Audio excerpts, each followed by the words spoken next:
Welcome back, everyone, from the break. We're now here with game 2 of our first winner bracket semifinals match between Go Bratan and BPro, with BPro currently leading 1-0. I'm once again your shoutcaster, What You Got, rejoined again by the one and only Fa. So Fa, that one was pretty decisive for BPro. What adjustments do we need to see coming out from our Legion side here in game number 2? That's a very good question, Beans. Well, we can already see that they have decided to switch the drafter, so it's now Obi-Wan who's drafting into the dummy, and he has already opened with a Bushwhack ban as well as a Pesty and Plague Rider ban. Ooh, the Pestilence ban. That's a good one. Okay. So, and the Hellborn side, they decide to ban Monarch, Curse, and Gladiator. Decided to ban Gladiator instead of picking it in the game 2, which is quite interesting. They immediately there was another support they banned instead, right? Do you remember which one it was? It was Monarch, Curse, and one more defensive support, which was third one. Was it the Minute Shaman? I can't remember. Yeah. It was the Minute Shaman. And we have a Magnus pick coming out from the Legion side, and BPro responding with Flux Engineer immediately. Ooh. I never like giving Flux to BPro. I feel like that's one of their best heroes. Yeah, they're really into combo drafts, so I think that's kind of where they excel, like grouping up around. They really like to buy like early Shrunkens that kind of allow them to sort of group up and force like an early team fight with all their combos. I'm gonna make a prediction here. If they don't ban King Clout, I think BPro is gonna run King Clout this game. I'm just gonna throw that wild card pick out there. What do you think is going to play that with Flux? Who do you think is going to play the King Cloud? Do you think it's going to be Yahadai?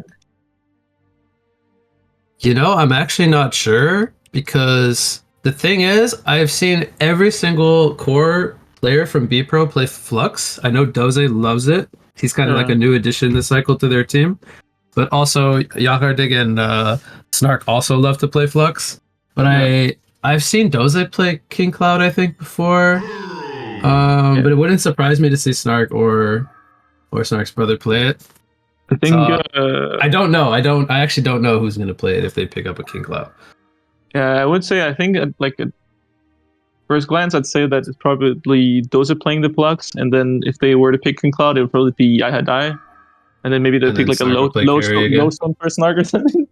Oh, but then they would do a classic BPro draft without a carry. Last game we got like this big treat. They picked like 3 big cores, which they almost never do, and they made it work very, very handedly too as well. But maybe we should shy away from the what ifs. We'll get to that in a second. Geomancer and Pearl were picked up by Legion to follow up the Magnus. So, what are your thoughts on those first 3 picks from Go Bratan? I think the seems somewhat sensible. The Geomancer is like a pretty good hero to follow up on the Magnus stun. They do sort of offer somewhat of the same thing, but I think Geomancer is more of a follow-up stun rather than like initiation stun. But I think that's like there's the Snarkler stun. And the Pearl is a decent counter to Flux combos in general, because you can always just spam your bubble as soon as they start pulling everyone in. So I think that's it's like some pretty sensible picks. It does kind of already show your opponents how you're going to lane, because you're always going to have the Geomancer and Pearl in position 4 and 5, so the Magnus is going to be position 3, so you're kind of giving away your hand by picking these 3 heroes. A little bit, yeah. Definitely limits their flexibility as well. Yeah. Something I would what I would say is I think with those 3 heroes, although they are quite good, I do feel they lack a bit of damage overall. Maybe like when they get level 6s, they can combo together and get like a kill on a big core, but I think once they upload like all that damage, then they kind of lack anything afterward. So what heroes would you like to see that kind of compensate for the fact that they have very little damage? Well, definitely 2 big cores like they just chose right there. That's a lot of compensated damage, and they both can scale and flash farm very well. So I think they at least kind of remedied what they were lacking on the final 2 picks. I am a bit interested by the Nomad pick, because I do feel like Nomad has like a timing that he needs to get to, and going up against like a massive team fight lineup like this from BPro, I'm a little worried he's going to be a little too weak early on. pre-Shrunken Head when he gets Flux pulled in with NG, but that's if all the stars align, of course. And BPro does pick up Kinesis and Madman, following up the Lodestone third pick. So, I definitely agree with you that he is a hero that like kind of requires a Shrunken before he can be very useful. But he also needs like Cleaver, Twin Blades, Portal Key probably beforehand, and Match Crit. So there's a lot of items that he has to get before he can actually kind of work towards a Shrunken. Because it would seem kind of unusual just to go straight Shrunken after your Cleaver on Nomad. I feel it might be necessary, but it's very unusual. Yeah, no, so like they have a Pearl obviously to try to like prevent him from dying, combat some of the team fight aggression from Hellborn. But the Soul Reaper heals are kind of slow. They can definitely still like catch the Nomad and burst him. I feel like the Soul Reaper heals might not be enough compared to like some other defensive ish core heroes that could be picked up. The Kinesis was, I think, a pretty smart pick from BPro. They have a couple of tools they can take, the Mag Slam being probably the best one, and then the Geomancer Dig as well. Could be good for like early game roaming. And they're once again going back to the Madman. This time it looks like more of a position 1 Madman, whereas last game it was a position 3, but still being played by their captain there, Yalgar Dix. So same hero, but different role being played. So they definitely like the Madman pickup once again. Yeah, I think at first glance, I think Hellborn draft looks a bit more conventional. Although I wouldn't say that the Legion draft looks very like unusual. They do have a few here that stand out, but I think Soul Reaper is really standard pick currently. I think Pro is pretty standard. Magnus Humans are also somewhat standard, and I think it's just the Nomad that stands out. But we run in TGT, we ran Nomad a few times as well with like mixed success. So I think the hero definitely has its place. I don't know if it has its place in this game, but it is a hero where I feel like if you look at the Hellborn draft, if the Nomad is able to actually get a few items, he might be able to just like kind of dance a little bit around the Hellborn draft, I feel, to some extent. No, I agree. I think the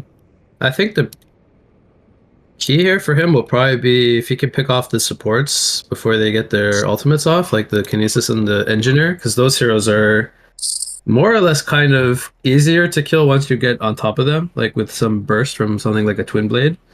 But yeah, for sure, if he's getting caught by like NG Flux combo or like Shatterstorm, I think he just will probably fall over, honestly, because he's a rather squishy agility carry to kind of take that upfront burst threat. Yeah, I think the Kinesis is going to have a really good game here, considering he's going up against both a Geomancer and a Magnus, so he's going to have a lot of stunts to steal from his opponents. That are both, I'd say they're both really good stunts for that hero.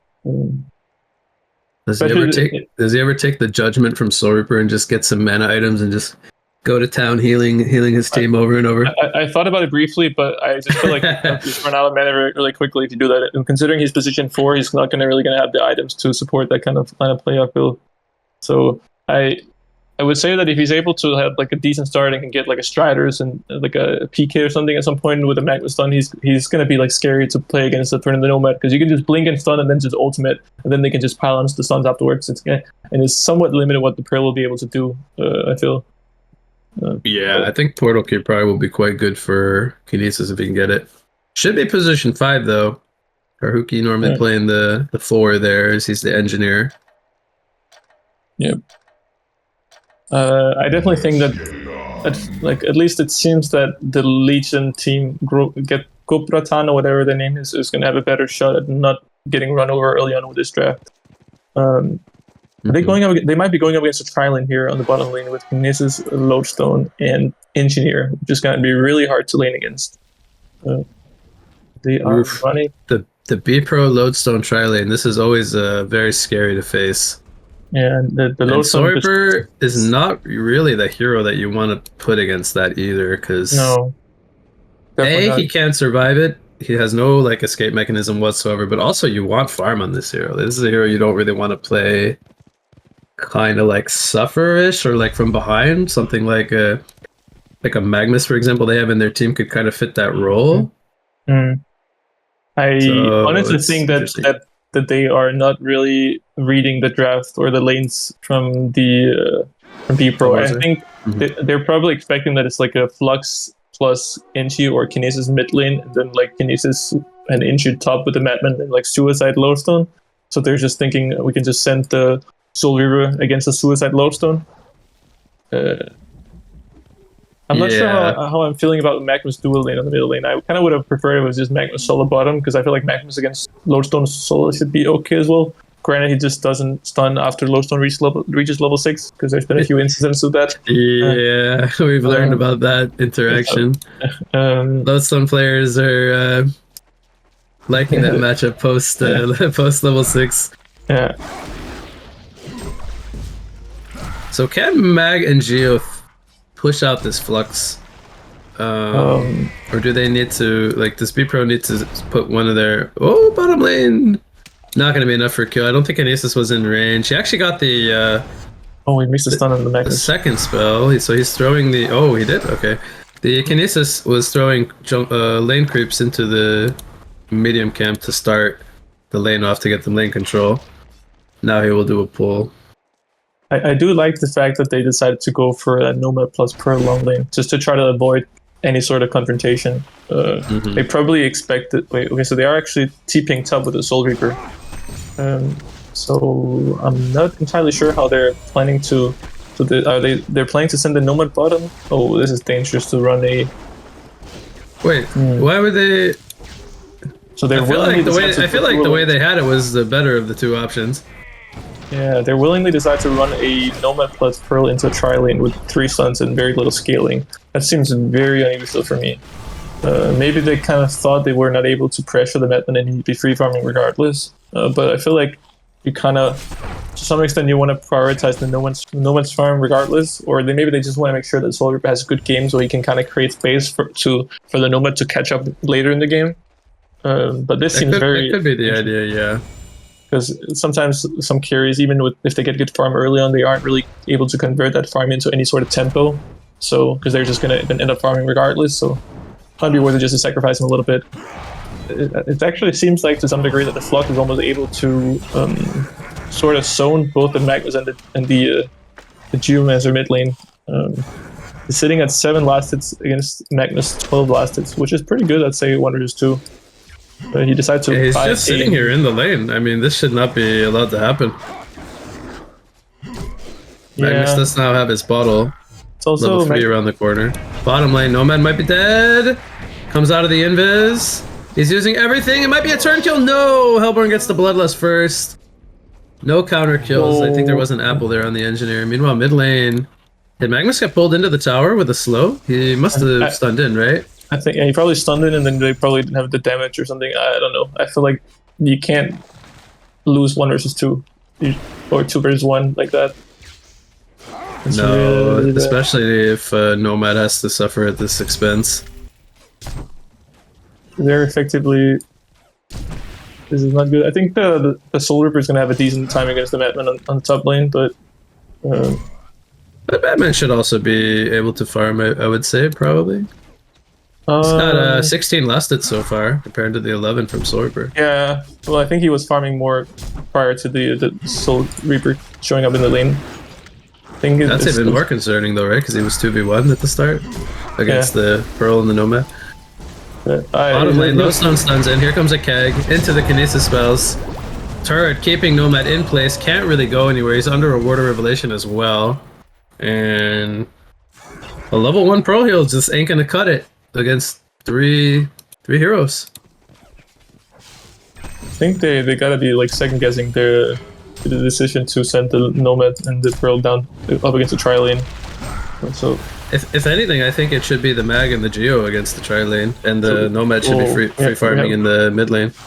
So they tried to kill the Flux, so he's too tanky. He's got bottle sips now. Magnus forced to steam bath, avoids any confrontation from the Kinesis, but he did manage to, I think, grab the dig stun from Geomancer, so he's got dig at least. One of the two pretty useful spells, I would say. Yeah. think, like in hindsight, obviously, I think that they probably would have been better off just sending Soul Reaper mid lane, like a dual lane, then run dual top with the Nomad, and then just have Magnus Soul bottom. Obviously, they don't really see how the Hellborn side is laning, but this idea with just completely annihilating your Nomad by sending him bottom lane seemed a little bit interesting to say the least. So kind of curious where this takes them. But the thing is, and I know you mentioned about Soul Reaper having a good game to give Nomad space. The Nomad doesn't really recover very fast. He doesn't have a farming mechanic, so he kind of relies on an item like a cleaver. Stun comes in from Lowstone, Engikeg, Geomancer, or not Geomancer, sorry, Kinesis with the dig stun. He's a pretend Geomancer. Comes in, they clean up Nomad again, and now he's 0-3. But again, I mean, there's just not really much he can do down here. Yeah, they really got to be kind of picking themselves over the decision to send the Nomad down bottom lane. I can't really stress this enough. It seems like he has no place to be on the bottom lane. He is like a hero with very little ways to deal with 3 stuns, I have to say. Well, he's a fragile agility carry. He doesn't have any kind of disable to fight or prevent them from going on him as well.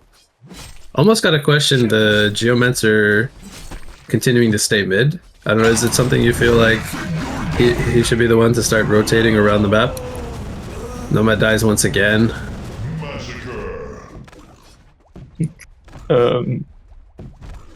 I'm not sure what their plan is right now, I gotta say. I'm a bit, because I feel like Magnus is not the hero that can just, even with like a with his like with a good start, he's not the hero that can just go and get killed by himself. Because the hero, like, he can stun and then get an auto attack, and that's about it. So he kind of relies on his teammates to be able to deal some damage as well. Mag and Geo are both down here. They're gonna try to kill the Lodestone. He actually is alive? No, he dies. Okay. And Soul Reaper dies in the top lane, by the way, to Madman and Flux. Rotated him with a Polarity ultimate, or discharge, sorry. So they do end up at least getting a kill there on the Soul Reaper. Yeah. I'm not too sure what... So who will take these stacks the Legion is making? Is it going to be Magnus? He only has level 1 Volcanic Touch. I don't even feel he could actually clean these efficiently. I don't know. Most of the gold is going to go to Geomancer as well. And there's no... Bottom lane, Nomad gets stunned up. I don't think they have a reward in this area, but Nomad does not have the Marcher, so he shows out of the invis. Pearl is going down. Meanwhile, top lane, Soul Reaper trying to man fight. Looks to turn it around. One more auto attack takes him out. Could he actually get a double tap here? Kinesis does dodge it with the judgment, or with the dig stun. Dodges the judgment. And nobody dies in bot lane. Actually, Nomad is fine. There's not any mana on the engineer at the moment. Quite surprising that they end up.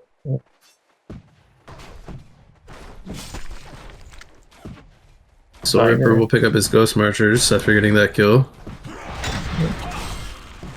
Lowstone tries to stun in on the Nomad, but ends up missing. Looks like Pearl will buy out and die to Newts, so that's fine. We'll say though, I mean, it does have a decently high death timer, but not the worst at level 5. Yeah, it's really fine. He has no boots, so it'll take him a long time to get back to base from there anyway. So typically a bit more common to do that at the lower levels, but level 5 is not that bad either. Top lane, dig stun, not going to connect. They thought Madman would maybe commit there on the Soul Reaper. They have a reward though to see in this general acidity if he commits on the Soul Reaper. And to be fair, they're actually not that far behind on the side of Bratan. Like, Magnus is sitting at 420 GPM, so obviously maybe the Flux had too good of a time in the middle lane, but like the Soul Reaper is also sitting at a comfortable 330 GPM, and it's just only the Nomad that's going to be struggling for the. Could see some action bottom. Supports are in the area. Lowstone maybe looks to engage on the Nomad. He is only level 5, so no edge counter yet. And you did mention about Flux. He is actually the top farmer in the team for Hellborn, and he was going up 1 versus 2 actually in the mid lane, so Dozy's having a great game. Meanwhile, Soul Reaper dies in the top lane. Speaking of Flux, he ports in. Didn't even need to discharge there. There's just too much damage between the Madman and the Flux. using their normal abilities. Mm. And I think for me, at least, what makes it feel more concerning, even though it's only a 1900 gold lead, is the fact that the which heroes have the farm. Yeah. Well, as I said previously, I do think that the Soul Reaper might be able to create some space if he has a decently good early game. I don't think it's like 300 GPM is enough to kind of run away with the game by any means, or to create enough space for the Nomad to actually get back into the game. I do think that your point with Nomad like not being a hero that recovers particularly fast, especially with the nerf to cleaver, so it's just like it's definitely a kind of a long journey to make his way to that cleaver. It's gonna be Middle lane, Magnus. Gonna go for the eruption channel. Not gonna matter. Flux takes him out. NG ports in here. The Legion falls back. They get the kill on the Magnus. That's gonna be a little bit more delay towards his portal key now.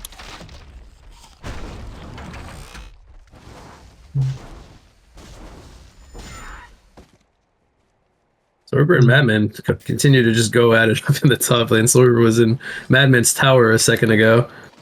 But again, he's in a very vulnerable position. One TP up here, and I'm sure Madman probably is calling for it. There it is. You can just kind of sense the positioning and what they want to do here. And one more port in from the Flux. This could be a dead Soul Reaper. Here comes the discharge. Oh, he actually misses the slow. And that might be enough for Soul Reaper to maybe turn this around. Madman very fast though, stalking through. Tries to get the demonic execution off. Soul Reaper is in the front lines here. Does get stunned up by the Kinesis. Ends up falling. They take out the Geomancer as well. And they end up overcommitting just a little bit too long. Actually, came in with 4 players. Yep. In the bottom lane, there was a beautiful bait coming out from Fallen on the Nomad against the Lowstone. He was basically just kind of trying to bait the Lowstone into thinking that he was going to be able to like stun forward and kill him with a head smash. But he was sitting with a fully charged power plant and Apple, like he just popped it right before that the Lowstone like kind of committed, and then afterwards they just kind of chased him down, and Lowstone started channeling his Shadow Storm, and then kind of right as it popped, the Nomad popped his edge counter just to seal the deal. So that was a pretty nice play from the Lowstone, the Nomad. Did they end up killing the? Yeah, they actually got the kill on the Lowstone from that. So the Nomad, he was, I think he was down to like 200 HP. Kind of the Lowstone was ready to use. Oh, Magnus stuns into the Flux, but now Flux is looking to turn it around. Geomancer, Crystal Field is avoided. Flux has Energizer and Ghostmar just very fast, able to sidestep that.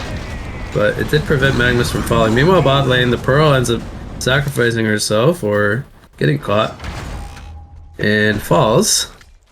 The Magnus bot first item, Elk Bones. I will say, I think. Soul Reaper now getting slowed up by Flux. Double TPs are coming in from the supporting cast. Tries to turn it around with an ultimate. Not going to do a whole lot.